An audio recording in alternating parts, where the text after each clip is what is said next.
Está gravando. Tá. Agora nós podemos iniciar. Bom, o título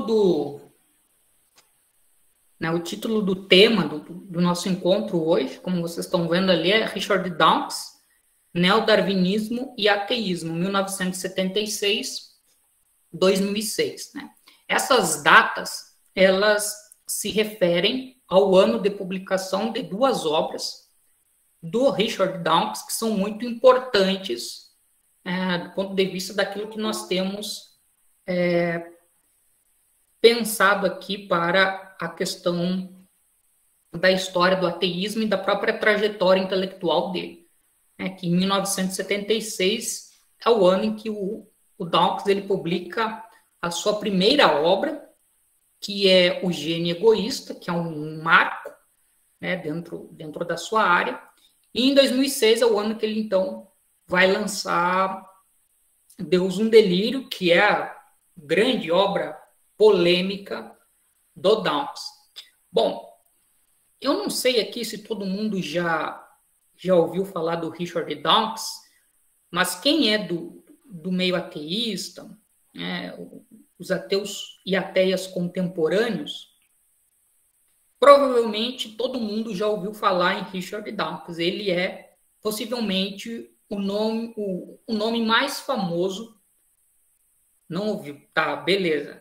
Então, o Richard Dawkins ele é possivelmente o nome mais famoso no meio ateísta contemporâneo. E é famoso tanto no sentido de que muitos e muitas comungam e compartilham das ideias dele, como ele também é muito famoso por parte de outros e outras que criticam e discordam das ideias dele, mesmo no meio ateísta. Eu estou falando aqui do meio ateísta, nem estou falando aqui do âmbito do universo religioso, que também tem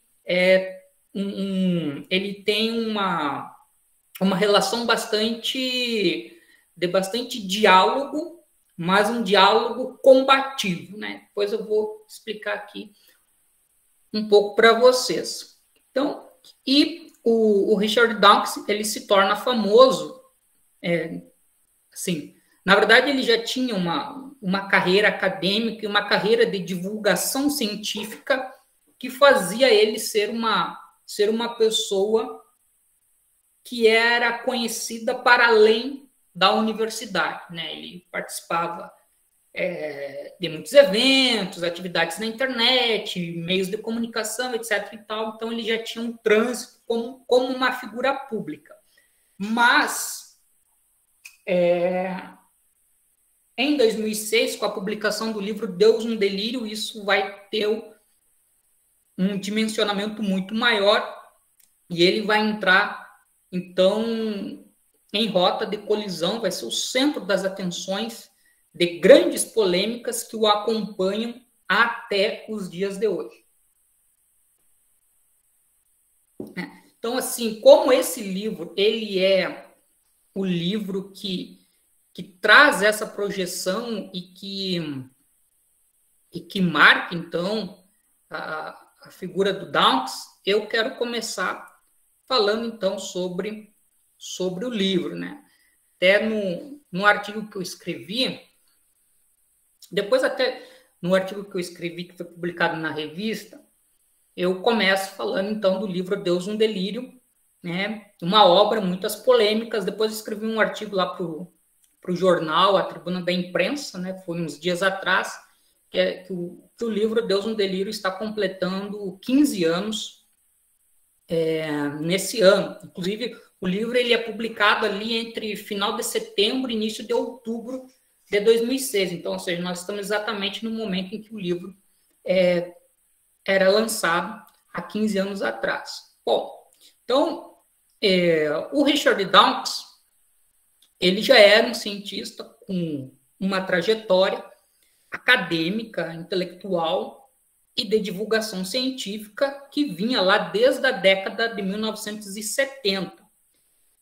E em 2006, ele vai publicar Deus, um Delírio, que vai se tornar um sucesso de vendas, né? Não necessariamente de críticas, mas vai se tornar um sucesso de vendas. É um livro que vai permanecer durante semanas na lista dos mais vendidos, o que chama muito a atenção pela temática, né? O livro despertar tanta atenção. E o Richard Dawkins, que já tinha em obras anteriores, também em manifestações públicas, falado de temas relacionados à religião, ele não tinha ainda uma obra específica onde esse fosse o assunto principal, né? Então, Deus, um Delírio, ele acaba aparecendo como o assunto principal, né? Em Deus, um Delírio, acaba sendo a questão da religião, mas a questão da crítica à religião a partir da ótica de um ateu, que é o Richard Dawkins. E o livro Deus, um Delírio, ele também pode ser visto como uma espécie de um manifesto ateísta, porque lá na introdução do livro, o Richard Dawkins, ele coloca que o livro ele tem, né, sua grande, talvez, meta, a ideia de defender a possibilidade das pessoas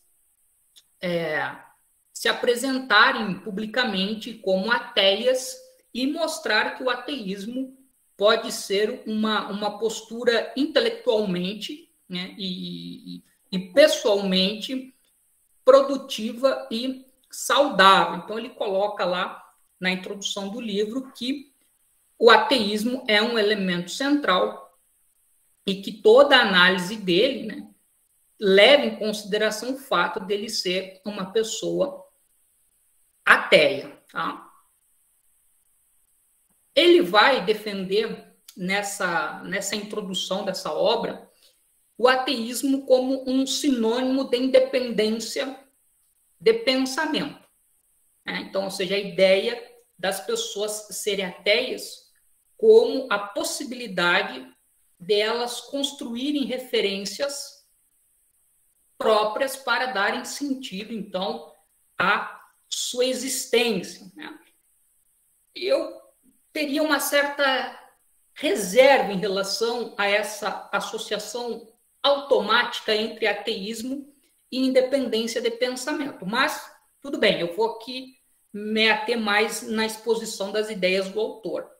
E o Richard Dawkins fala que, apesar dele, né, no caso, pensar o ateísmo como sinônimo de uma independência de pensamento, então como uma postura plausível e saudável intelectualmente, ele vai dizer que o ateísmo carrega uma longa história de preconceitos, no que ele está correto nessa avaliação.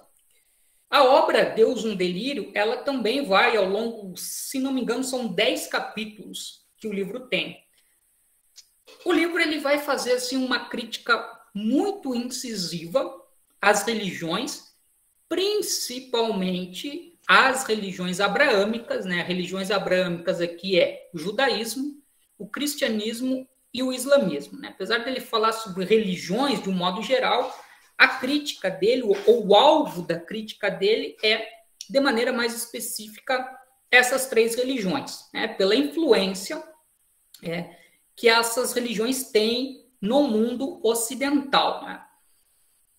E vai fazer uma crítica às religiões, tanto do ponto de vista do impacto social delas, né? Lembra lá a questão do Bertrand Russell falando sobre como as instituições religiosas elas estabelecem modelos de comportamento, de conduta, valores morais, etc. e tal. É mais ou menos nessa linha aqui que o Dawkins está colocando, mas ele também vai fazer a crítica à questão da visão de mundo, né? De que maneira, a partir de uma matriz religiosa, as pessoas compreendem e dão sentido ao mundo. E ele vai criticar essa maneira como as pessoas compreendem e dão sentido ao mundo a partir das religiões abraâmicas. Então, esse aqui vai ser um dos pontos também muito destacado ao longo do livro. Tá? Bom, quando o livro ele é lançado, ele vai gerar uma onda, né? Como eu falei, o livro, ele, inclusive o Dawkins coloca isso, que o livro, de uma maneira surpreendente, tem uma grande repercussão. Como eu falei, é um livro que se torna um dos principais na lista dos mais vendidos ali no momento da sua publicação, 2006, 2007, né? E vai atrair para si muita atenção e muitas análises. Então, vai haver reações em relação à obra do Dawkins que vão ser elogiosas, né? Então, como, por exemplo, coloco ali, algumas pessoas da área das ciências, né, do meio acadêmico vão elogiar a obra, como James Watson e o R. Croton, né? Um vai falar que o livro ele se apresenta como uma importante ferramenta na luta contra o irracionalismo religioso. Aqui nós poderíamos pensar em irracionalismo no sentido de fundamentalismo, né? Depois eu quero explicar um pouco sobre o contexto em que surge essa obra, onde essa colocação do James Watson ela faz sentido.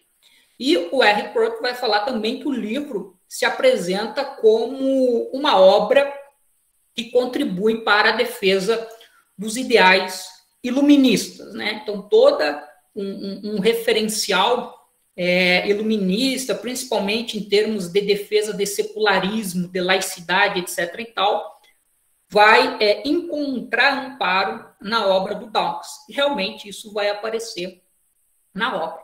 Porém, essa obra também ela vai atrair muita crítica. Aqui nós temos um casal de teólogos, né, Alistair e Joanna McGrath, que vão criticar o livro, acusando a obra do Dawkins de ser um livro de especulação pseudocientífica. Então, analisa a religião a partir de uma ótica que nem seria científica, mas seria pseudocientífica, e que também traria críticas ateias às religiões, que seriam críticas requentadas, ou seja, críticas não originais que já tinham sido feitas no passado por outros ateus e ateias, etc. e tal. Tá?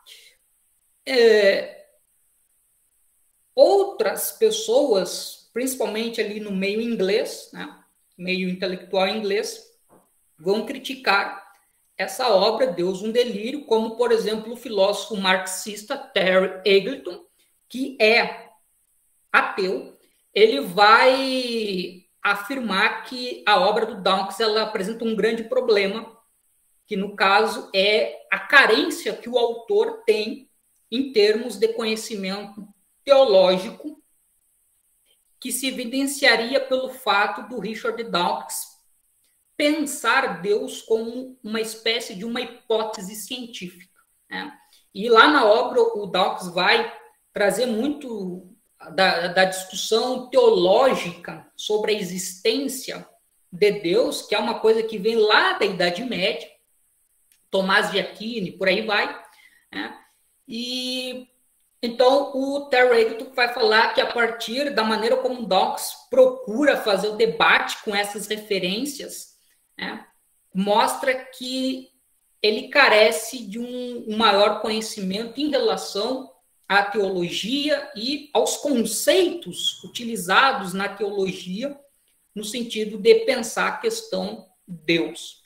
E o outro filósofo, também um filósofo ateu, Michael Ruse, vai dizer que o problema do livro do Richard Dawkins é o fato dele ver ciência e religião como conhecimentos conflitantes e não distintos. E o Richard Dawkins, realmente, no livro, depois mais para frente também vou falar sobre isso, no livro ele vai equiparar ciência e religião como duas grandes epistemologias para compreender o mundo. E aí, no caso, como são epistemologias com base em premissas diferentes, uma delas tem que estar errada. E para o Richard Dawkins, é a teologia que se apresenta como uma epistemologia com erros, né? E que, portanto, deveria ser descartada em nome de uma visão de mundo calcada no conhecimento científico, tá? Então, assim, em linhas gerais, essas são algumas das críticas, né? E alguns dos objetivos que o Richard Dawkins se propõe quando ele escreve e publica a obra Deus um Delírio, né? Depois eu quero, mais para frente, retomar essa obra para apresentar alguns elementos dela e para nós entendermos, né, como ele vai fazer, então, essa crítica à ideia de Deus e à ideia da religião no sentido de instituição. Bom, agora eu queria falar um pouco sobre a trajetória do Richard Dawkins e também sobre duas obras que ele vai publicar, uma em 1976, como eu já falei, né, que é O Gênio Egoísta, e uma outra obra de 1986, tá? E aí, se vocês quiserem fazer comentários ou tiver alguma pergunta, fique à vontade. Bom, o Richard Dawkins, alguns anos atrás, ele escreveu a autobiografia dele, né? Beleza. Pelo que eu entendi, a autobiografia do Richard Dawkins está em 2 volumes. Um desses volumes foi publicado no Brasil, que é o primeiro volume. Foi publicado pela editora Companhia das Letras, se não estou enganado. E até onde eu sei, né, na verdade depois eu não fui pesquisar mais, mas o segundo volume ainda não foi publicado no Brasil. Então, nessa autobiografia, né, o primeiro volume, ele traça lá as origens familiares do Richard Dawkins e vai até o ano de 1976, quando ele publica O Gênio Egoísta. E, pelo que eu entendi, né, o segundo volume da autobiografia dele vai, então, de 1976 até o início do século XXI. É até interessante que o Richard Dawkins ele consegue traçar uma árvore genealógica da família dele que remonta ao século XVI. Bom, então o Richard Dawkins ele é de origem inglesa, né, mas nasceu em Nairobi, capital do Quênia, no ano de 1941, quando o pai dele trabalhava para o serviço colonial do Império Britânico na África, né? Os antepassados do Richard Dawkins tinham, digamos assim, uma tradição, entre aspas, de prestar serviços à coroa inglesa, e essa prestação de serviços se dava a partir, enfim, né, das empresas, dos empreendimentos da Inglaterra nas regiões que ela dominava a partir do viés da colonização.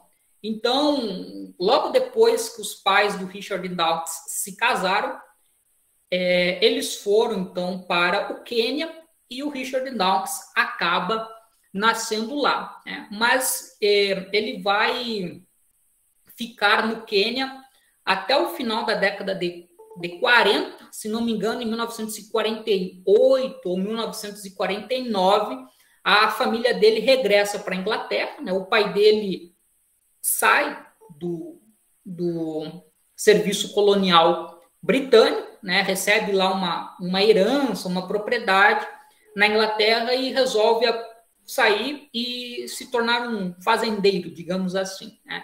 Então, no caso, o Richard Dawkins acaba tendo uma vida breve, né, em solo africano. Um outro dado interessante referente à biografia dele, né, como eu falei, o Richard Dawkins ele traz no início desse primeiro volume da autobiografia uma árvore genealógica que vai até o século XVI. E lá ele consegue mostrar que os antepassados dele tinham um histórico de vinculação à Igreja Anglicana. Tá? Então, a Igreja Anglicana é a igreja que é criada na Inglaterra no século XVI pelo rei Henrique VIII, quando ele rompe com a Igreja Católica dentro daquele contexto das reformas religiosas. Então, Henrique VIII rompe com a Igreja Católica e cria sua própria igreja, né, que é a Igreja Anglicana, que passa a ser a igreja oficial da Inglaterra. E, enfim, então os antepassados dele acabam tendo uma vinculação com essa igreja, né, no sentido de terem um vínculo orgânico com ela. Tá? E o Richard Dawkins, ele fala que ele, né, da sua infância e início da adolescência, ele é criado, né, pela família dentro dos preceitos da igreja anglicana, e até na autobiografia ele coloca que durante a adolescência ele tem uma fase de fervor religioso ali entre os 10, 15 anos, mais ou menos, né? Na verdade, está entre os 11, 12, até próximo dos 15 anos, ele tem uma fase de fervor religioso tão rígida e disciplinada que ele chegava a repreender a mãe pelo fato da mãe dele não ser tão rigorosa assim no cumprimento dos preceitos religiosos. Mas é uma fase que dura pouco, né? Ela é efêmera, e o Richard Dawkins fala que vai romper, né, com seu vínculo, né, com a religião, seja do ponto de vista institucional, de frequentar igrejas, etc. e tal, como com a própria ideia, né, de ter uma visão de mundo religiosa. Ele fala até que o processo não é um processo longo e não é um processo traumático, mas que tem um certo gradualismo nesse processo, onde ele vai se afastando da religião, mas mantém ainda durante algum tempo, né, até o final da adolescência, ainda mantém uma ideia assim, de uma crença em uma entidade inespecífica, ele coloca, né, que seria o equivalente a Deus. Né, assim, ainda mantém uma crença num ser sobrenatural e tal, mas com o tempo isso também vai ser abandonada. E ele apresenta alguns elementos para explicar por que ocorre esse afastamento até ele passar a se identificar como ateu. Então ele vai falar, ele vai começar a questionar a doutrina do pecado nato, né, que é a ideia de que a humanidade ela tem origem no casal Adão e Eva, e como o casal Adão e Eva, né, comeram do fruto proibido, portanto, isso tudo lá no Gênesis, né, do Antigo Testamento, portanto, pecaram, toda a sua descendência, ou seja, consequentemente, toda a humanidade herdou o pecado do casal original. E o Richard Dawkins vai questionar essa ideia, tá? E isso vai, então, levar a questionar, consequentemente, a religião. Uma outra coisa que vai chamar a atenção dele é, com o passar do tempo, ele começa a ter conhecimento que não existe uma religião, que no caso dele, a referência era a religião anglicana. Ele vai começar a perceber que existe uma gama muito variada de crenças religiosas. E como ele teve uma educação religiosa dentro dos princípios de uma religião monoteísta, ou seja, a ideia de que só existe um único Deus, quando ele começa a perceber que as pessoas, dependendo do contexto, dependendo da sociedade, têm outras crenças religiosas, isso meio que embaralha a identificação de qual dessas crenças religiosas realmente é a verdadeira. Ou seja, como eu posso ter certeza que a crença que eu tenho é a correta e não a que o vizinho tem é a correta. Então, isso vai levá-lo também a questionar. E uma outra coisa que me chamou a atenção até, que ele vai falar que o darwinismo, né, e sobre a explicação, né, da origem da vida, dinâmica da vida, foi uma influência poderosa para ele romper com uma visão de mundo religiosa e se tornar um ateu.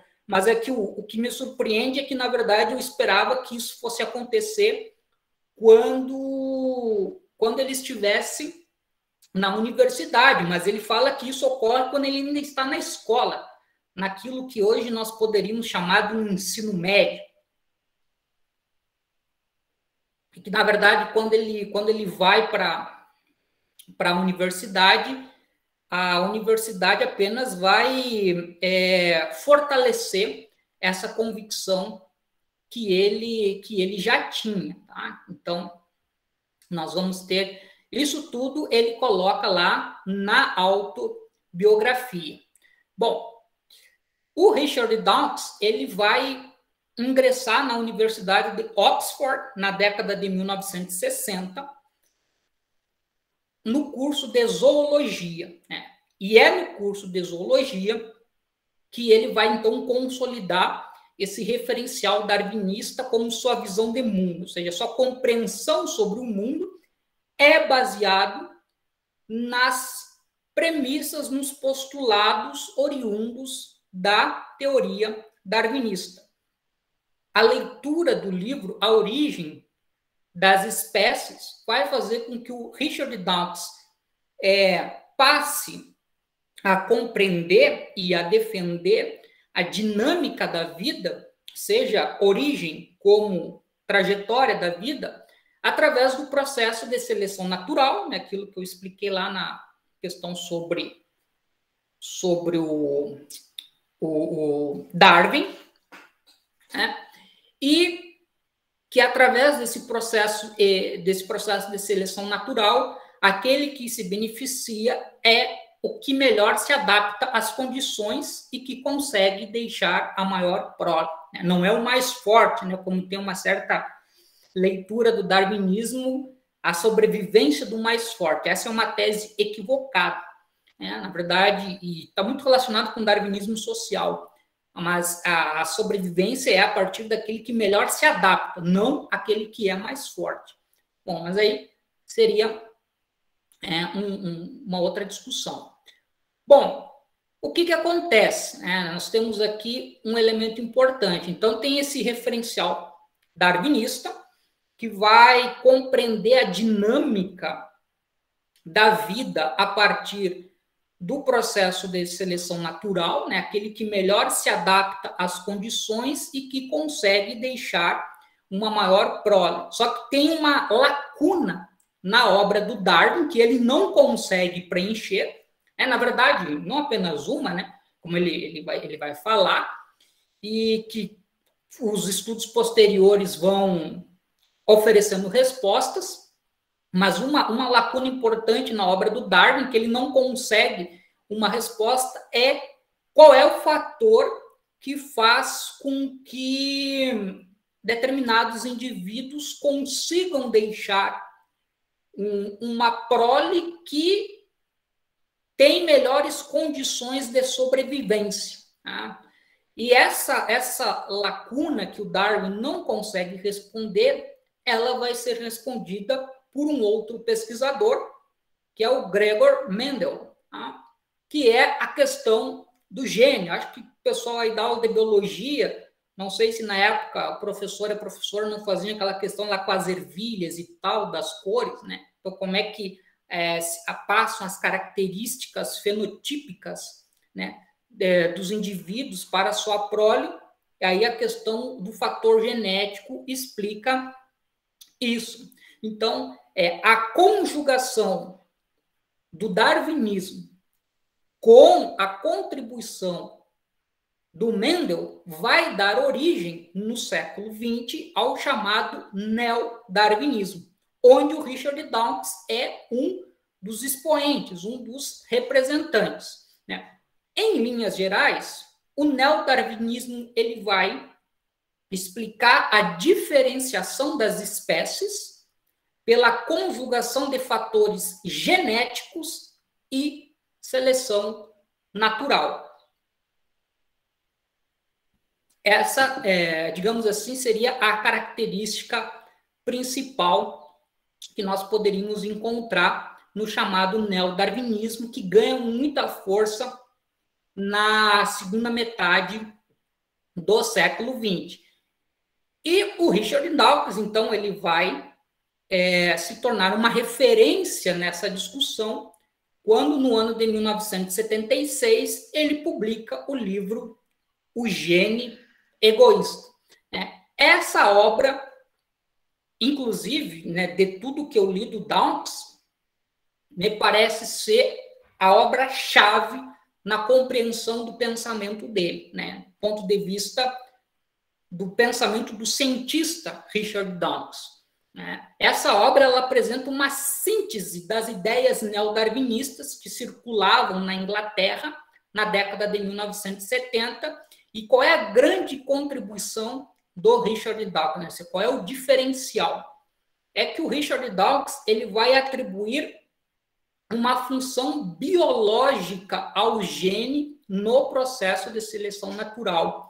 Ele vai colocar o gene como um protagonista para nós entendermos a dinâmica da seleção natural e o que faz com que determinadas espécies elas consigam ter mais êxito. Determinadas espécies não, determinados indivíduos de determinadas espécies consigam ter um maior sucesso na luta pela sobrevivência, e com isso perpetuar a sua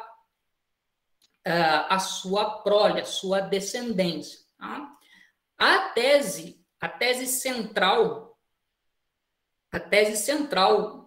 do Richard Dawkins no livro O Gene Egoísta é que tanto seres humanos como animais, interessante porque o Darwin, lá na Origem das Espécies, ele meio que ele deixa de lado a questão do ser humano na teoria da evolução, pelas questões polêmicas que envolveriam colocar o ser humano dentro desse referencial explicativo. Mas o Dawkins não tem problema em inserir o ser humano e os animais dentro desse quadro explicativo. E aí vem uma questão que até pode parecer impactante no primeiro momento, pelo menos para mim pareceu, é que o Richard Dawkins vai caracterizar tanto os seres humanos como os animais, como formas de vida existente, como máquinas criadas pelos genes, sendo que estes genes possuem como traço elementar o egoísmo como uma forma de sobrevivência. Olha só. Então, ou seja, nós seres humanos, seríamos como uma espécie de uma casa, de um casulo, uma cápsula, a partir da qual os genes ficam protegidos e por meio do qual os genes vão se perpetuando de geração a geração. Só que aqui é preciso ter uma certa cautela. Quando o Richard Dawkins ele fala no egoísmo, ele está pensando a palavra egoísmo do ponto de vista biológico, ou seja, com uma característica, com uma definição biológica, não uma questão enquadrado dentro de uma perspectiva de uma ética ou de valores morais, não é esse o referencial. E ele faz questão de frisar isso, porque ele já previa que existiriam críticas à obra dele por causa dele colocar esse traço do egoísmo como um traço fundamental da sobrevivência. E realmente ele recebeu algumas críticas por causa disso, mas ali já fica a advertência. Essa teoria apresentada pelo Dawkins, que vê, então, tanto os seres humanos como os animais, as formas de vida, como máquinas criadas pelo gene, que buscam, então, perpetuar a sua sobrevivência, é uma teoria alternativa a uma outra teoria que era bastante popular na época, que era a teoria da seleção de grupo. Essa teoria partia do princípio de que a espécie se perpetuava a partir do autossacrifício de alguns membros, ou seja, é o trabalho coletivo, quando os indivíduos se unem para sobreviver, que eles obtêm mais sucesso do que se eles buscam a sua sobrevivência de modo isolado. E no caso da união dos indivíduos, né, isso vai levar em determinados momentos, né, em certas circunstâncias, com que alguns desses indivíduos sejam sacrificados para que a espécie possa continuar sobrevivendo. E o Richard Dawkins, ele vai falar que ainda que ações de índole coletiva realmente façam parte, né, do processo da seleção natural, ela não é um motor, a chave central, né? Então, ele vai depois explicar, né, em mais detalhes o porquê não seria isso. Tá? E aí vem um tema relacionado à origem da vida. Então, veja só, né, se não me engano, acho que é no 3º capítulo do livro O Gênio Egoísta, o Dawkins ele vai oferecer uma explicação, ele vai levantar uma hipótese explicativa para nos dar um entendimento sobre a origem da vida e como, a partir desse processo, se dá a dinâmica da evolução. Então, ele vai levantar a hipótese, a partir dos estudos existentes, né, de que os principais elementos que provavelmente deram origem à vida na Terra foram água, dióxido de carbono, metano, amônia, sob a influência do Sol, né? Então, houve uma união desses elementos em algum momento e, a partir daí, surge a vida. Tá? Então, o Dawkins vai falar que, a partir dessa fase, onde esses elementos se fundem e dão origem à vida, o Dawkins fala que, mais uma vez, ele levanta como uma hipótese explicativa de que a união desses elementos teria dado origem a uma molécula muito especial, que ele vai chamar essa molécula de replicador. Ele vai chamar essa molécula de replicador porque ele vai dizer que a característica principal dessa molécula era a capacidade que ela tinha de gerar cópias. Né? Então, nós entramos aqui dentro dessa nova fase, né, lá no momento inicial da vida, que quando essa molécula ela adquire essa capacidade de gerar cópias, é dado o pontapé inicial para que a vida possa seguir uma trajetória e possa apresentar uma diversidade. Né? O Dawkins ele vai falar sobre esse replicador, ele vai dizer que, além da questão de gerar cópias, esse replicador ele tinha como característica o fato de que ele conseguia gerar cópias numa velocidade muito intensa, né? Conseguia gerar uma grande quantidade de cópias, e mesmo que as cópias não fossem exatamente iguais, né, do que a matriz, pelo menos nem todo o processo gerava réplicas iguais, algumas réplicas acabavam tendo um elemento diferente, né? Mas dentro dessa dinâmica e com a geração desse elemento diferente que nós vamos começar a ter um processo de diversidade nas formas de vida. Tá? Então, esses são algumas características daquilo que ele vai denominar como replicador. Que ele vai dizer também que esses replicadores poderiam ser parecidos ou não com a atual molécula de DNA.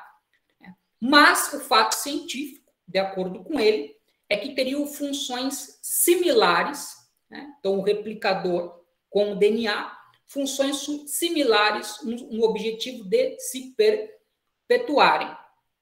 E nesse capítulo, Dawkins ele também faz, mais uma vez, ele faz questão de frisar que o egoísmo e o altruísmo são decisões via sistema nervoso dos seres humanos e apenas indiretamente algo gerado pelos genes. Lembra que eu falei que o Dawkins ele faz questão de dizer que quando ele fala em egoísmo, ele está falando egoísmo no sentido biológico.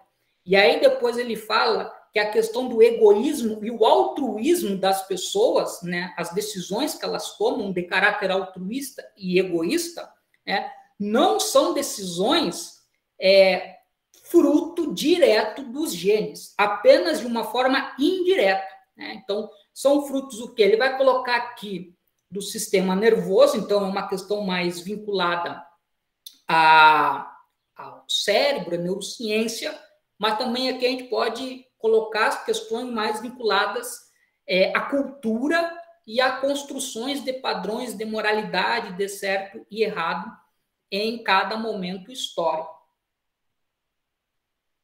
Tá? Então, esses são alguns traços que o Richard Dawkins ele vai colocar na obra O Gene Egoísta. Depois disso, o Dawkins ele vai publicar em 1986, ou seja, 10 anos depois, ele publica uma outra obra chamada O Relojoeiro Cego, que eu não sei se todo mundo aqui já leu. A teoria da evolução contra o desígnio divino. É interessante porque ele usa essa expressão desígnio divino, que é uma expressão similar a design inteligente, né? que é uma expressão que só vai ganhar força na década de 1990. Então, aqui nós estamos, né, num período ainda anterior à explosão dessa discussão envolvendo o design inteligente, a teoria da evolução. Ainda se falava muito em criacionismo, mas o Dawkins ele já está colocando isso. Veja só, na obra O Gene Egoísta, vejam, a explicação sobre a origem da vida que o Dawkins vai oferecer no Gene Egoísta não menciona Deus. Em nenhum momento daquele capítulo sobre a origem da vida e a dinâmica da vida, o Dawkins ele vai falar sobre Deus. Tá? Lá no capítulo final do Gene Egoísta, ele vai falar sobre Deus, mas aí já é uma outra discussão, que depois eu vou retomar.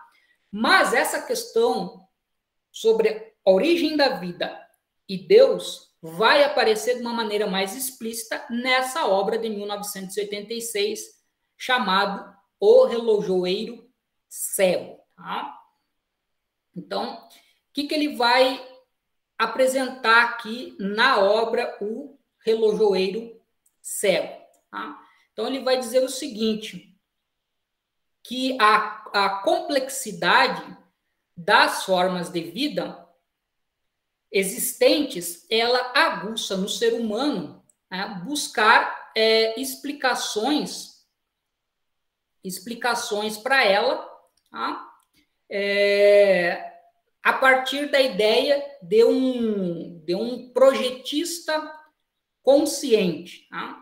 Então, ele vai falar sobre isso. Então, ou seja, né, o ser humano ele existe em um mundo que apresenta uma diversidade nas suas formas de vida, uma complexidade que gera um espanto, um encantamento, e como os seres humanos, isso ele vai falando, né, ao longo do tempo, né, pensando assim, ao longo do tempo, vão procurando encontrar respostas que expliquem, né, esse mundo no qual eles existem e essas variedades de formas de vida. Então, nós vamos ter esse elemento. Tá? E ele vai dizer que a religião ela acaba sendo uma dessas maneiras de procurar explicar a questão da origem e da dinâmica da vida. E uma das teses mais famosas, que vai ter impacto na área das ciências naturais, né, no século XIX, nós tínhamos, inclusive, a chamada teologia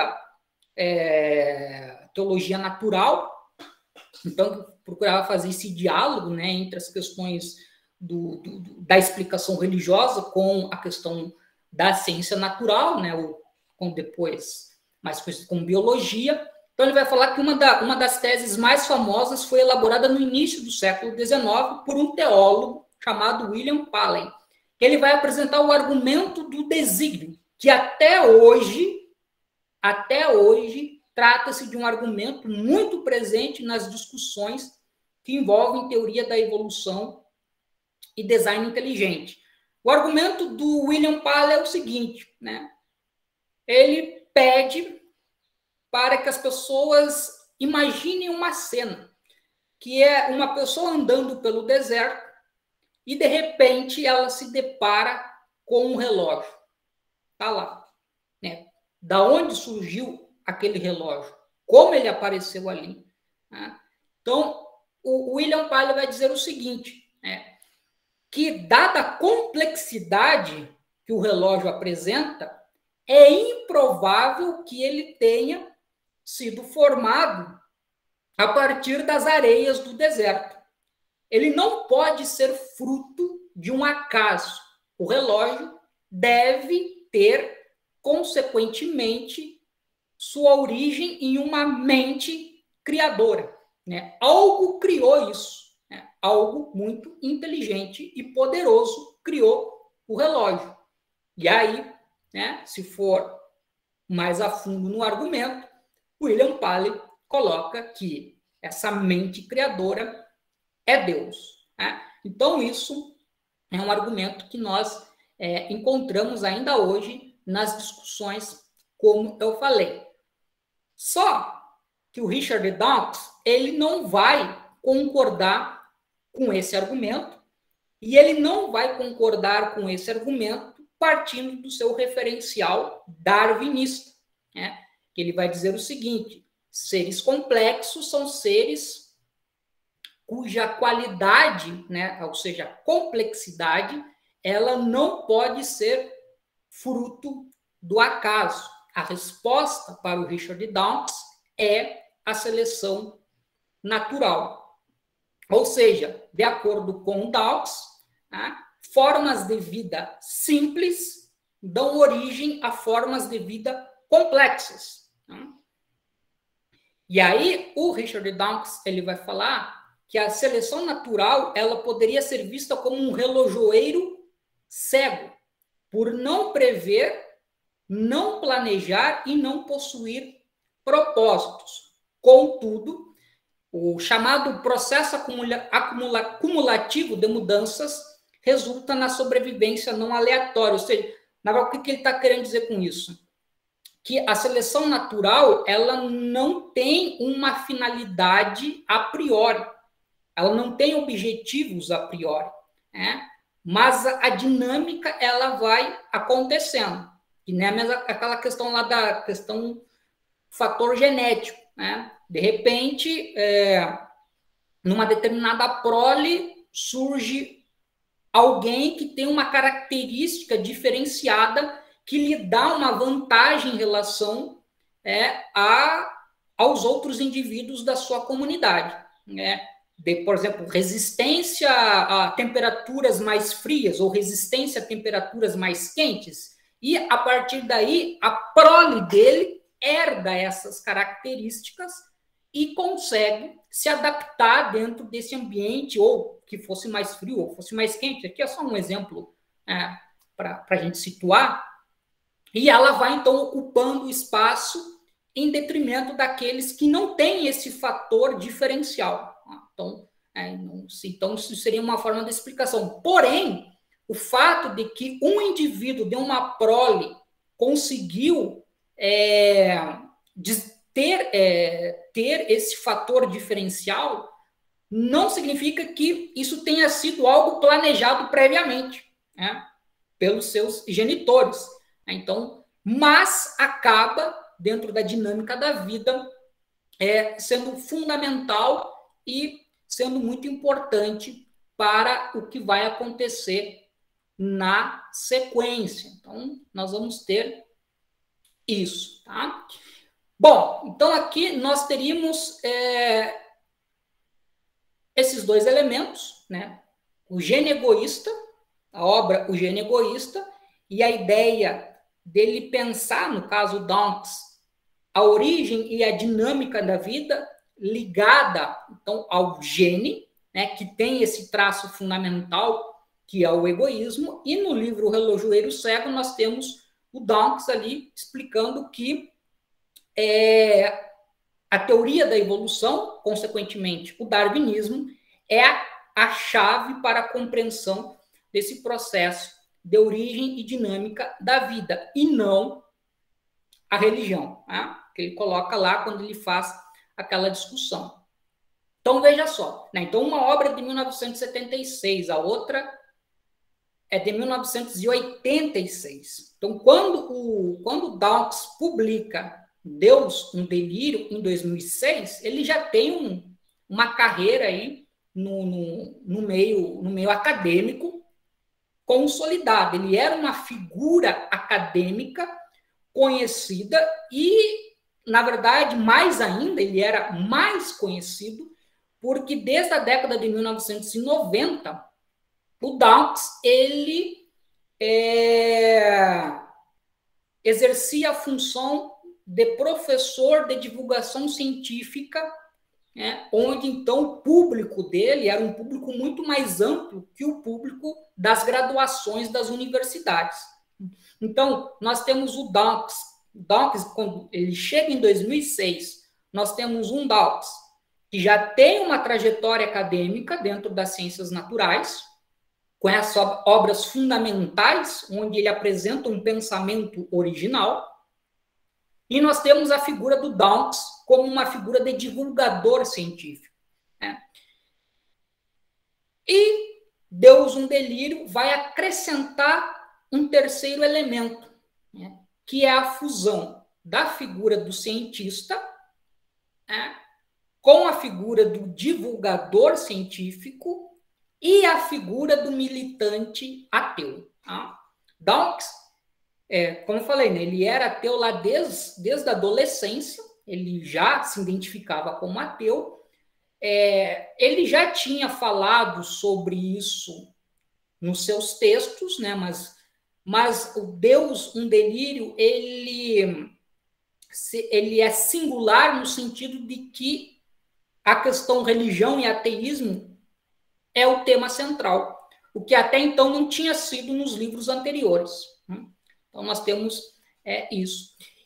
E esse livro, Deus, um Delírio, ele também é um livro que faz um diálogo muito forte com a conjuntura do início dos anos 2000. E aí tem dois fatores bem importantes daquela conjuntura. Os atentados que ocorrem nos Estados Unidos em 2001. Tá? E aí, né, acho que todo mundo aqui tem conhecimento desse episódio, aqueles atentados, né, derrubo lá as Torres Gêmeas, o Pentágono, etc. e tal, foram atentados promovidos por pessoas do mundo árabe que utilizaram a religião islâmica como justificativa. Tá? Então, aqui, o que aparece aos olhos do Dawkins é o fundamentalismo religioso como uma ameaça à civilização ocidental. Até o Sam Harris, né, que é outra pessoa que está ali no mesmo ambiente que o Dawkins, nessa militância ateísta, também a partir do horizonte das ciências naturais, Sam Harris até ele é mais explícito em apresentar essa relação. E também o Dawkins, ele vai, a partir do livro Deus, um Delírio, ele vai procurar fazer um enfrentamento contra o quê? Contra as pressões existentes, tanto na Inglaterra como nos Estados Unidos, mas nos Estados Unidos com mais ênfase, do ensino de teorias de teor religioso no lugar da biologia. Então, aqui nós vivemos esse debate hoje no Brasil, que é aquela ideia de vamos dar aula de biologia, onde a gente fala da teoria da evolução e do criacionismo. Hoje, na verdade, hoje já não se fala em criacionismo, né? Se procura utilizar a expressão design inteligente. Inclusive, no Brasil, atualmente, existe a Associação Brasileira do Design Inteligente, formado por pessoas do meio acadêmico, de diversas áreas, tá? Que com formação acadêmica, formação científica, porém, a questão da formação científica se ampara como pano de fundo numa visão de mundo religiosa. Tá? Eu não sei se aqui vocês já ouviram falar no Marcus Eberlin, tá? Que é uma figura aí, uma das principais figuras defensoras do design inteligente, dá palestras em universidades e tudo mais, né? É professor universitário, se não me engano, e da área da química, me parece, e que é adepto do design inteligente. Tá? Eu vi pela internet uma palestra dele aqui na universidade que eu dou aula, do ano passado, onde ele apresentava essas ideias.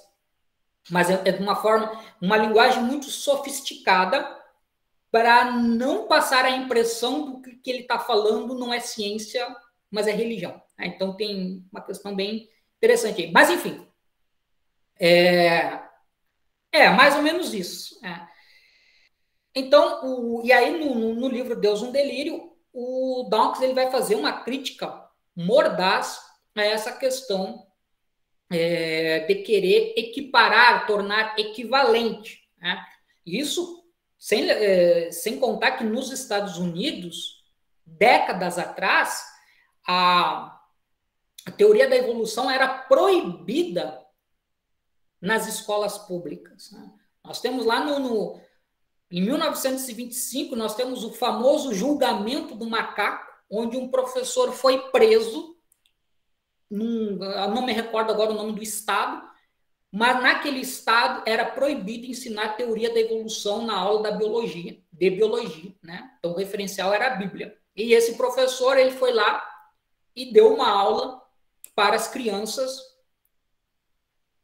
de biologia com base na teoria da evolução. Ele acabou sendo preso, aí teve um julgamento, etc e tal, né? Foi frisson na mídia, tá?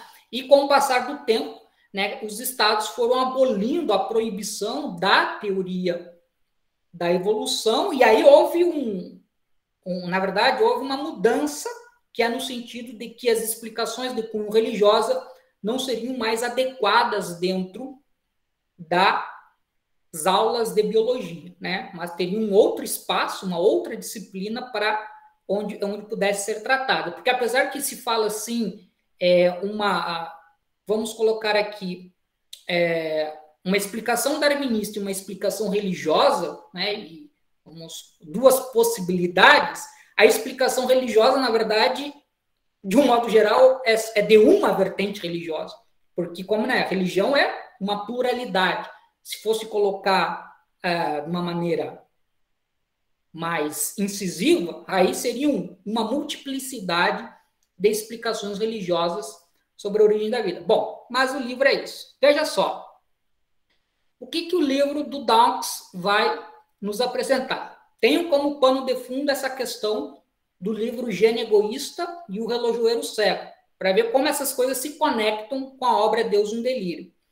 Então, na obra Deus um Delírio, que é uma obra que o Richard Dawkins fala que fazia muitos anos que ele queria escrever, mas que o seu editor não o aconselhava, porque ele seria alvo de muitas críticas. Só que depois da conjuntura dos atentados em 2001, o seu editor muda de pensamento e o Richard Dawkins tem, então, passagem livre para escrever, e a obra é publicada e acaba tendo toda essa repercussão.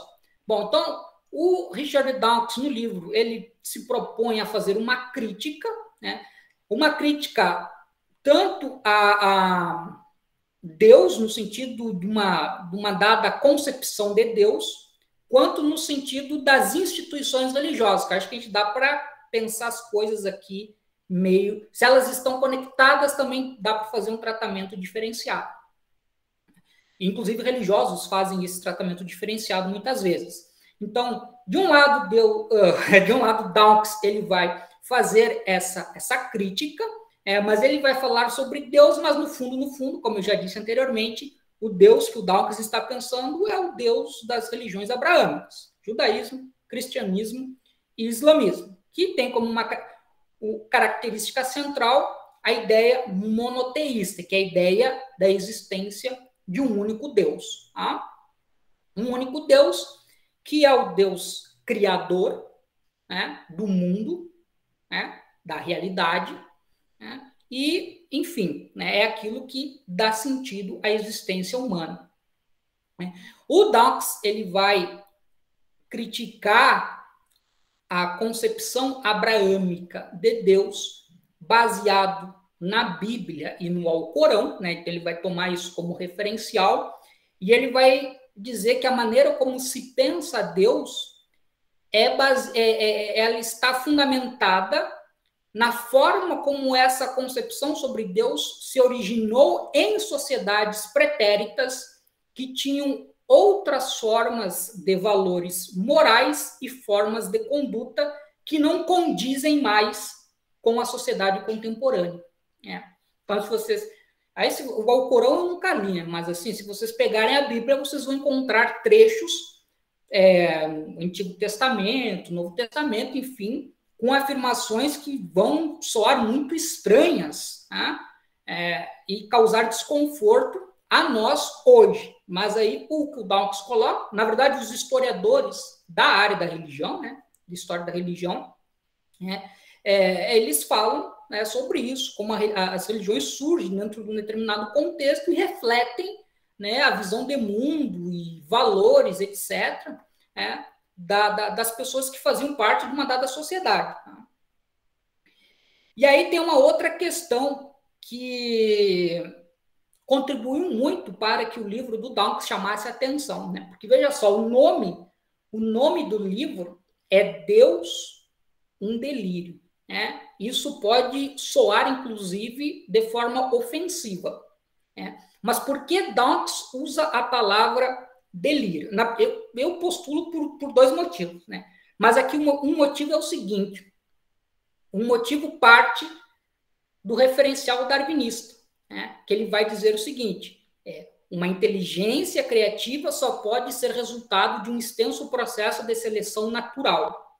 Ou seja, é aquela ideia, formas de vida simples dão origem a formas de vida mais complexas. Essa é a lógica, né, da dinâmica da vida, que a teoria darwinista explica. Então, a partir da maneira como se pensa o que seria Deus, não faria sentido que essa forma de existência, que seria tão complexa, ela fosse a origem da vida e não o resultado, né, da dinâmica da vida. Então, ele vai dizer, se Deus existisse, ele não poderia ser o criador de tudo, mas ele seria a criação, o resultado do desenvolvimento das formas de vida mais simples para as formas de vida mais complexas.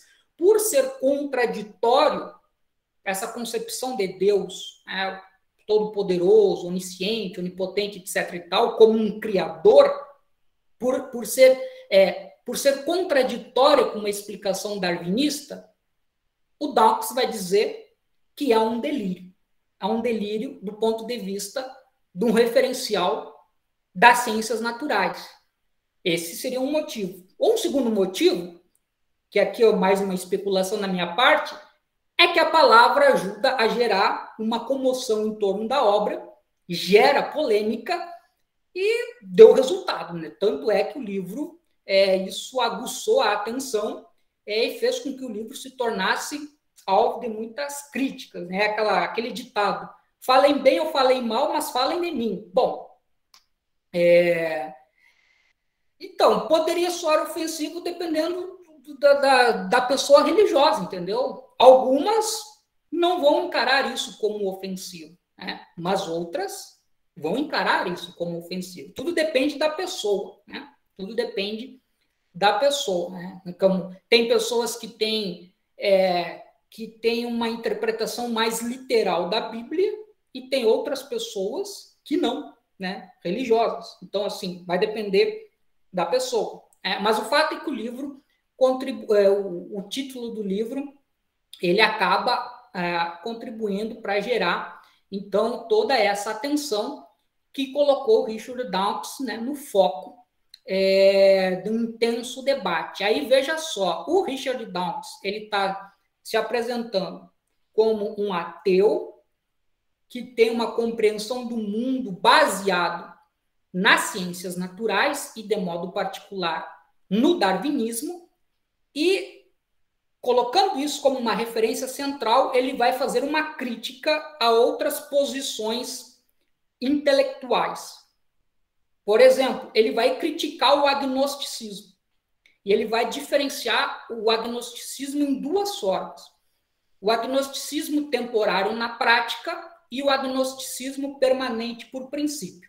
Ele vai dizer assim, o agnosticismo temporário na prática seria uma postura intelectual onde, diante de uma determinada problemática, né, em relação ao mundo, existe uma resposta, porém, ainda se carece de evidências que a corroborem. Né? Então, nós podemos pensar, por exemplo, né, o Homo sapiens, né, a nossa história, a história da evolução da nossa espécie. Os registros fósseis não são fáceis de conseguir, né? Porque o processo de preservação ele exige uma série de fatores que não é muito comum que aconteça. Por isso que existem muitas lacunas na explicação da história do Homo sapiens. Então, assim, então, nós teríamos uma explicação para uma determinada pergunta, mas ainda não temos provas suficientes que embasem essa resposta. E aí ele vai falar, isso seria o agnosticismo temporário na prática, que ele considera até uma forma de agnosticismo razoavelmente aceitável como algo temporário. E o agnosticismo permanente, por princípio, é a dúvida perene, ou seja, mesmo diante de um universo de provas, o indivíduo ainda vai continuar manifestando dúvidas. O Dawkins aqui ele é muito duro com a questão do agnosticismo, onde ele vai rejeitar a questão do agnosticismo do ponto de vista intelectual. E aí isso incide até mesmo na posição do agnóstico diante da questão da existência de Deus. Eu não tenho provas suficientes para provar que Deus existe ou não existe, portanto, eu me abstenho de dar um parecer conclusivo, né? Adoto uma postura agnóstica. A gnose, a ausência de conhecimento. Para o Dawkins, isso não é algo que se possa se considerar válido, porque para ele existem evidências que dão uma resposta. Né? E a resposta dele é uma resposta de índole ateísta a partir do darwinismo. Então, para ele, agnóstico, nem pensar.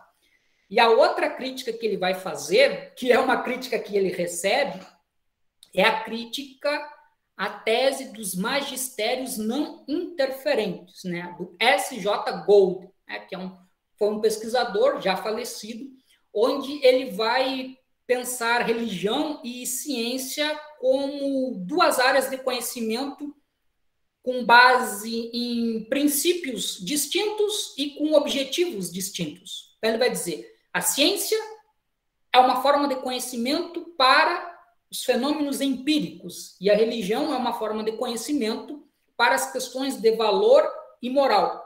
Para o Dawkins, não. A ciência, ela não apenas explica as questões do mundo empírico, mas ela também pode fornecer respostas para as questões vinculadas à ética, moral, etc. E tal. O Sam Harris, né, que é um outro parceiro do Dawkins nessa discussão, ele, inclusive, escreve um livro chamado A Paisagem Moral, onde ele busca compreender o fenômeno, né, ético e da moralidade nos seres humanos a partir da ótica das ciências naturais, né? Então, o Dawkins ele não chega a se aprofundar nisso, mas, enfim, né, ele faz essa crítica. Bom, o Dawkins, então ele vai sendo assim bastante incisivo, né, em tentar demonstrar que a religião e a crença religiosa, do ponto de vista evolutivo, né, do ponto de vista do impacto na sociedade, ela traz mais prejuízos do que benefícios. Isso é a lógica dele. Tá? Mas ele vai dizer, mas se a religião seria um fenômeno, crença religiosa seria um fenômeno que traz mais prejuízos do que benefícios, por que ela persiste ainda hoje, tem tanta força social e tem uma longa história? Né? Aí vem a explicação das ciências naturais que o Dawkins fala e que vai conectar com aquilo que ele estava discutindo lá no livro O Gênio Egoísta. Né?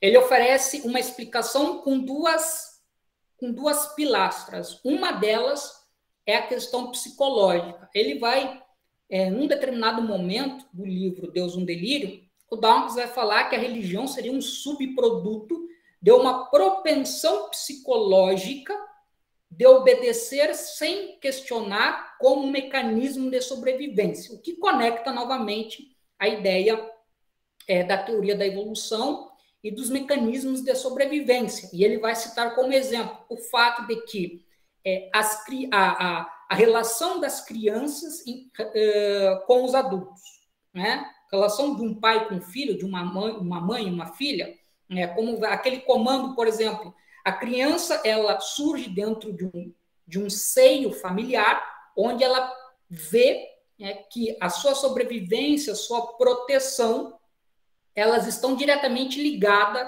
a determinadas figuras. Né? E isso cria uma relação de confiança dessa criança com essas figuras, porque ela vê nessas figuras, então, essa proteção e esse mecanismo de sobrevivência.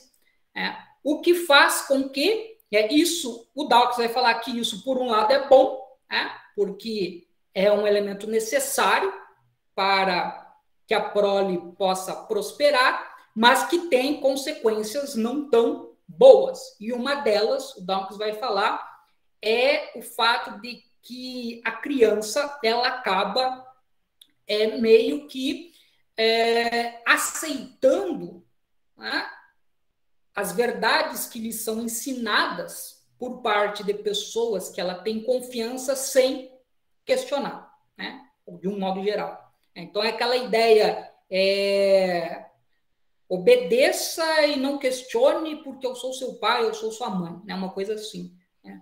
Não sei se funciona tanto hoje em dia, mas pelo menos isso, né, funcionava tal.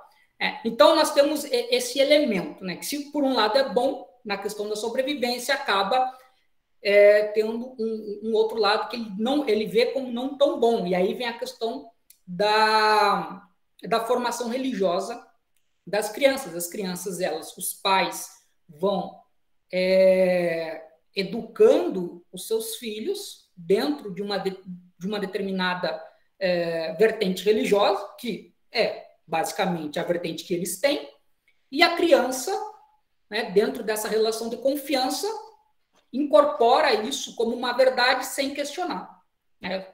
Futuramente, né, na vida adulta, pode, ou na adolescência, né, que também é uma fase meio complicada, pode gerar questionamentos, mas inicialmente não vai questionar. Então, nós vamos ter aí um mecanismo que contribui para que a religião ela vá se perpetuando.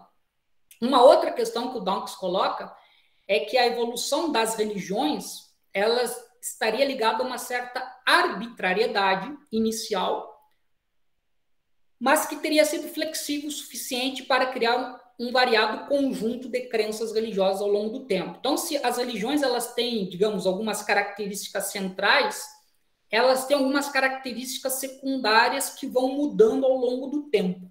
Né? Então, tem uma certa flexibilidade que adapta ela a novas realidades. É só pensar a história do cristianismo. O cristianismo de hoje, né? cristianismo de hoje não é o cristianismo lá dos apóstolos, né? As coisas, quem estuda a história do cristianismo conhece todas as mudanças que foram acontecendo ao longo do tempo, nas questões de doutrinas, as questões mais, digamos assim, nucleares, monoteísmo, a figura de Jesus, etc., isso vai se perpetuando, mas essas questões mais secundárias, elas vão mudando e se adaptando ao longo do tempo, a partir das necessidades de cada geração. Tá? O Dawkins, ele também vai oferecer uma explicação, sobre a questão da religião, próprio Deus, a partir daquilo que ele coloca no livro O Gênio Egoísta. Né? Então, lá no livro O Gênio Egoísta, o último capítulo é o que foi o capítulo que gerou mais polêmica, é o capítulo onde o Dawkins vai falar sobre o meme. Acho que todo mundo já ouviu falar nessa palavra. Né? O meme é uma palavra criada por Richard Dawkins, aí vem a memética, é uma palavra criada por Richard Dawkins para o livro O Gênio Egoísta, onde o meme seria algo similar em termos de função, seria algo similar ao que é o gênio. Só que, no caso, o meme teria como seu núcleo de atuação o universo da cultura. Tá? Então, assim, se o gênio ele busca, dentro do universo da biologia, perpetuar as suas características, né, seus elementos constitutivos, busca perpetuar ao longo a partir do processo de reprodução sexuada, vai reproduzindo isso na prole e vai se perpetuando de geração a geração, o meme, ele cumpriria uma função similar dentro do universo da cultura. Então, existem memes que acabam sendo criados num determinado momento, alguns não têm êxito e outros têm êxito e vão se perpetuando. E aí, o Dawkins, lá no livro O Gênio Egoísta, ele vai falar que Deus seria um meme, com uma origem indefinida, né? Não se teria evidências para determinar exatamente quando surgiu. Tá? Talvez nunca venhamos a ter. Mas, enfim, foi um meme criado em um determinado momento, de acordo com a visão dele, que foi sendo reproduzido através da palavra falada e escrita. E tinha uma força muito poderosa por ser um meme com apelo psicológico para dar respostas diante dos males existentes no mundo que os seres humanos se deparam, né, e acabam vivenciando, e até, inclusive, seja do ponto de vista social, seja do ponto de vista individual. Né? Por exemplo, pandemia da Covid, Deus pode ser uma resposta para as aflições que as pessoas vivenciam diante do medo do contágio. Então, assim, é muito poderoso, realmente. Então, aqui nós temos o Dawkins colocando, se na questão psicológica ele está falando de como a religião ela vai mais institucional, enfim, as regras, as condutas, elas vão se perpetuando, com a questão do meme, ele dá um outro viés, né? Dá um outro referencial para ajudar a entender a questão da crença em Deus e da força das religiões. Ele vai dizer o seguinte: o êxito do meme está ligado à longevidade, ou seja, ele consegue se perpetuar ao longo do tempo, da fecundidade, ele consegue ser transmitido, né? E transmitido para muitas pessoas, e da fidelidade da cópia. Né? Assim, então, por mais que aconteçam mudanças, tá?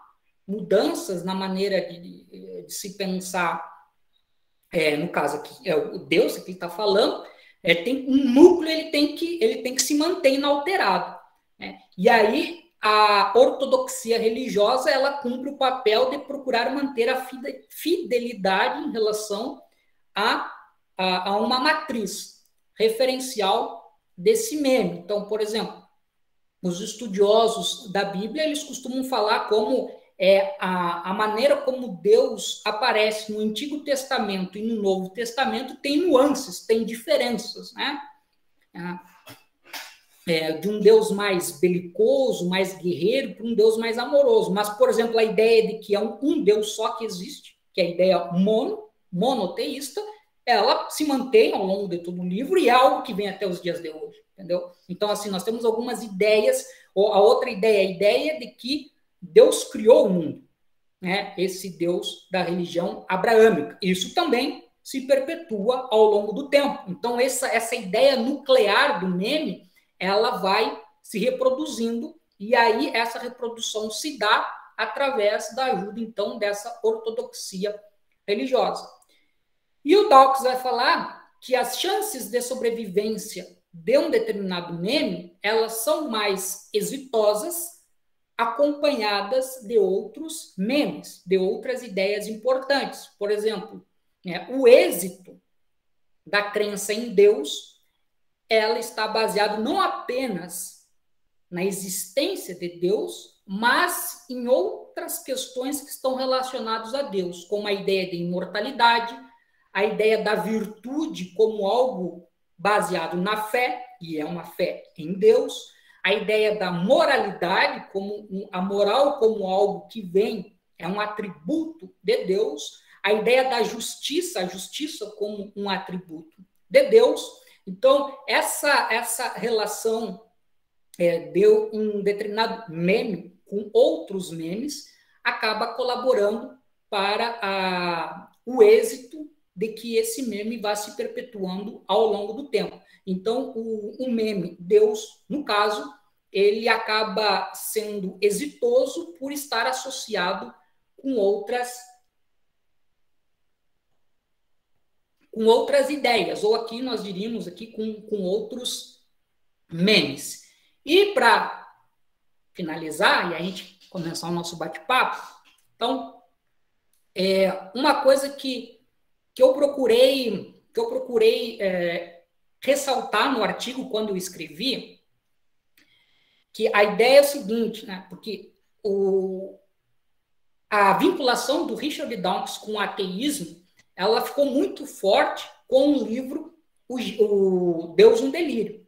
Mas o que eu procurei mostrar no artigo que eu escrevi é que o ateísmo do Richard Dawkins é muito anterior ao livro Deus um Delírio. É um ateísmo de índole neodarwinista e que ele aparece nas suas obras lá na década de 1970. Né? Então, não há, a partir da leitura que eu fiz do Deus um Delírio, a obra Deus um Delírio, ela não oferece uma interpretação original sobre o fenômeno religioso. Porque a originalidade que o Dawkins apresenta em Deus um Delírio, por exemplo, a ideia do meme, a ideia da questão do darwinismo, isso são coisas que ele já tinha escrito em obras anteriores. A ideia do meme é uma ideia do gênio egoísta de 1976. Né? Aquele embate que ele faz, teoria da evolução, design inteligente, etc. e tal, está lá no livro de 1986. Né? Então, assim, o destaque desse livro, Deus um Delírio, é o enfrentamento que ele faz mais incisivo com a religião. Tá? E, por último, assim, no conjunto da produção intelectual, o que se pode notar para o Richard Dawkins, a ideia de que a ciência possibilita resposta para todos os âmbitos da realidade. E mesmo que as respostas ainda não existam para muitas questões, trata-se apenas de tempo até que essas respostas possam surgir. Né? Então, no caso, a crítica do Dawkins à religião é porque ele vê a religião como uma má ciência, uma forma inadequada de compreender, porque não é calcada nos postulados científicos, no caso aqui, ciências naturais, darwinismo, etc. e tal. Né? Então, esse é o ponto colocado por ele. Então, é um ateísmo, no caso do Dawkins, é um ateísmo profundamente darwinista, ou neo-darwinista. Né? Então, aqui é a marca característica dele. Né? Se for comparar lá com o outro autor, o Bertrand Russell, né, que foi da nossa última aula, o ateísmo do Bertrand Russell, ou o agnosticismo, não é referencial no darwinismo, entendeu? Então, nós temos esse ponto diferente. Bom, era isso, né, em relação ao Richard Dawkins, e agora eu queria saber se alguém ficou com alguma dúvida ou quer fazer algum comentário, fique à vontade.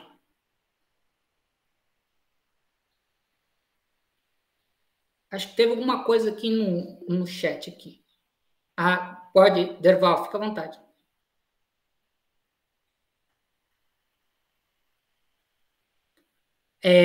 Derval, é essa colocação que tu fez aqui no chat?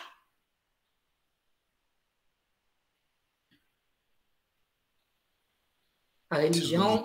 Oi, tá ouvindo agora? Sim. Sim.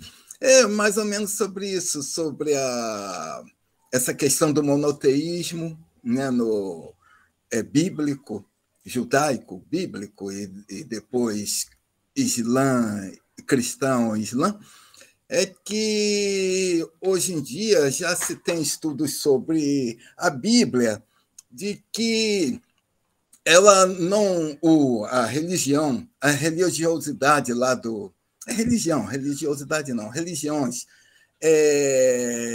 lá em Canaã, na atual Palestina, né, as tribos canaanitas e semíticas, elas eram politeístas, e que isso tem evidências, resquícios, inclusive na própria Bíblia, quando fala Elohim, El Shaddai, né, que é Deus poderoso, tudo se refere a um outro Deus, o Deus El, que tem evidências históricas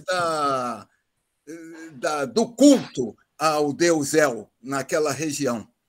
E simplesmente com o rei Josias é que foi sincretizado a Bíblia. Ele precisava de um instrumento para referenciar o povo judeu, e através da religião é que ele usou mais essa referência, e ele usou dos escribas e sacerdotes para começar a escrever a Torá, como a gente praticamente tem hoje, não totalmente, que foi compondo até mais recente, mas foi o passo inicial, grande passo inicial foi no tempo dele, foi ele, por vontade própria, que teve essa iniciativa. Então, é que a gente vê na Bíblia aquelas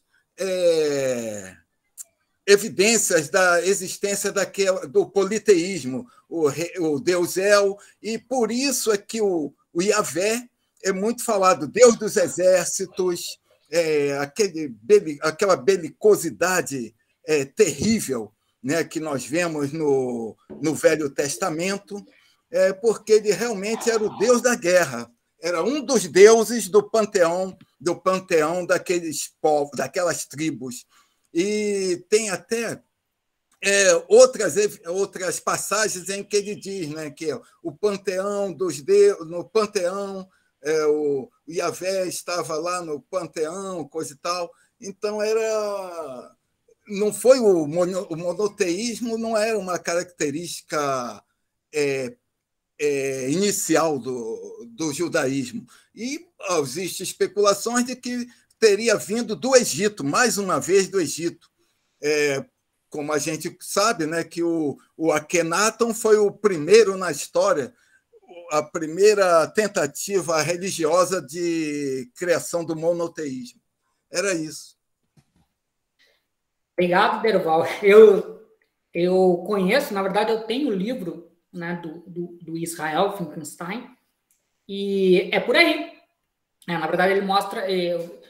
na verdade, é ele mais outro, né? São dois que escrevem o livro, né? A partir das evidências arqueológicas e tudo mais, o monoteísmo como uma construção, né? É uma construção que aquilo que depois se passou a denominar como, né, o povo judeu, né, o Israel, né, ele compartilhava de crenças politeístas que foram depois sendo modificadas, e aí tem questões políticas e sociais que ajudam a explicar isso, né, até se cristalizar na ideia, né, de um Deus que seria um Deus único, né? Então também tem isso, né? Vai dentro dessa linha que mostra um pouco também essa questão da história das religiões.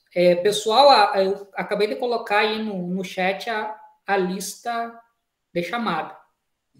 Né? O professor, tem mais outra... Já tem mais outra pessoa para ser respondida agora? Então, não sei se tem mais perguntas, né? Senão eu queria fazer outra pergunta. Vamos ver aqui. Não, eu acho que...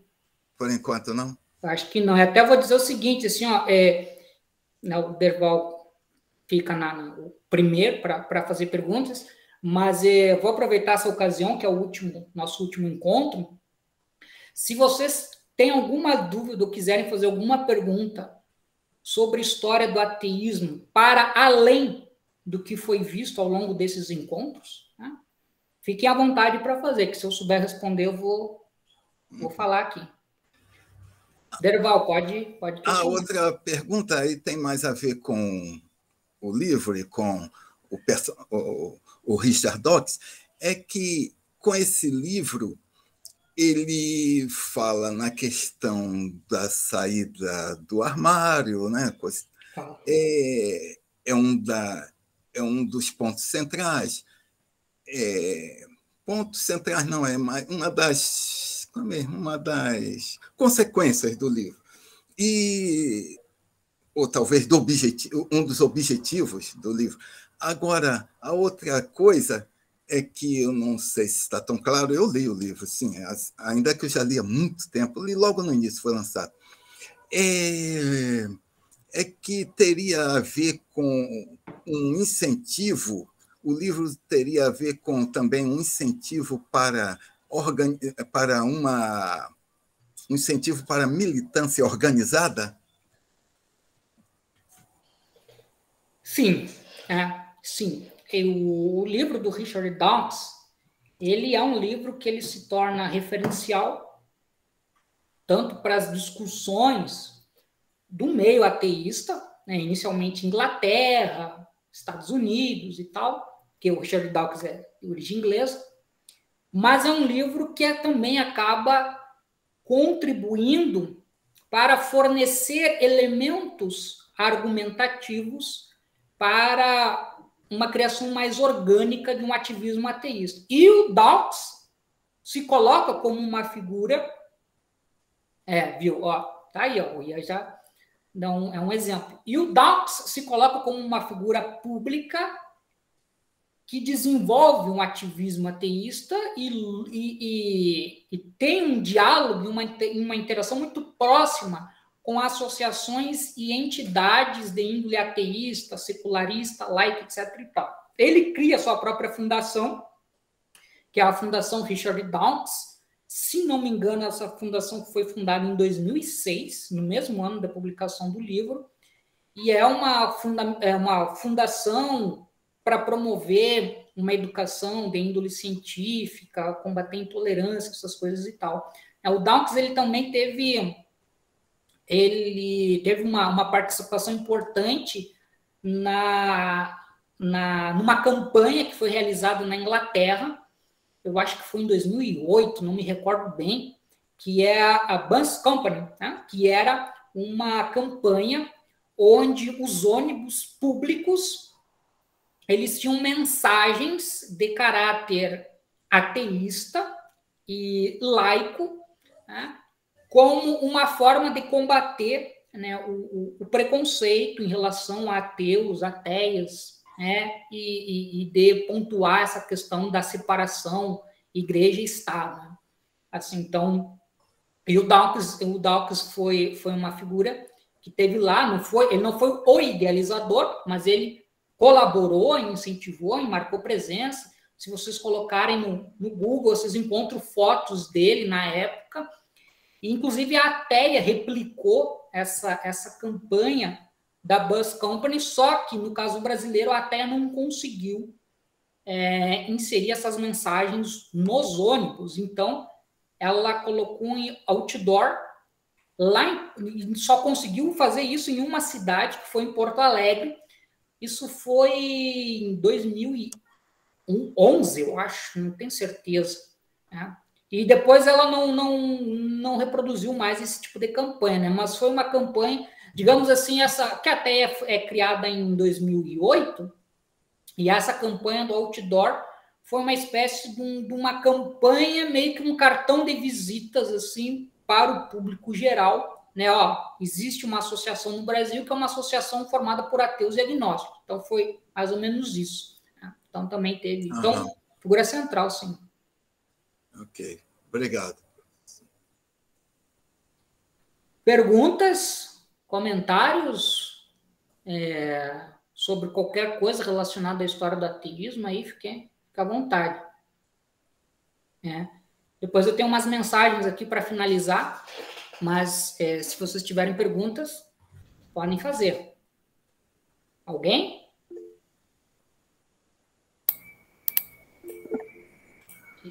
Frederico. Só peraí, só... Ian, Movimento Brasil. Isso, é verdade. Eu não sabia, o Ian não estava me recordando que tu era do Movimento Brasil Laico, né? Mas é também um outro movimento importante. E tem aí, né, essa questão religião, laicidade, e no Brasil. Né? Eu participei já, conheço o pessoal. Frederico? Boa tarde aí, professor e demais colegas. Eu só queria, na verdade, fazer um comentário e dizer que eu gostei bastante do curso. Achei, né, professor, achei ser um excelente professor, uma coisa bastante clara, bastante calma e bastante instrutivo o curso. Eu queria fazer esse elogio e também agradecer a quantidade de texto que você mandou para a gente no último e-mail aí, né, para a gente poder continuar lendo sobre a questão da história do ateísmo, né. Então, essencialmente, o meu comentário seria esse, né? E eu queria saber se você tem projetos ou então planos para você poder continuar esse seu trabalho de algum outro jeito, né? Ou se você pretende, se você tem um site ou se só participa ali no caso, do Movimento Brasil Laico, ou ir lá contribuindo com o Paulo Lopes, né? Que também é extremamente importante e tem um tom bastante bom, assim, que não é agressivo nem nada. Aliás, não é essa, talvez, a intenção da coisa.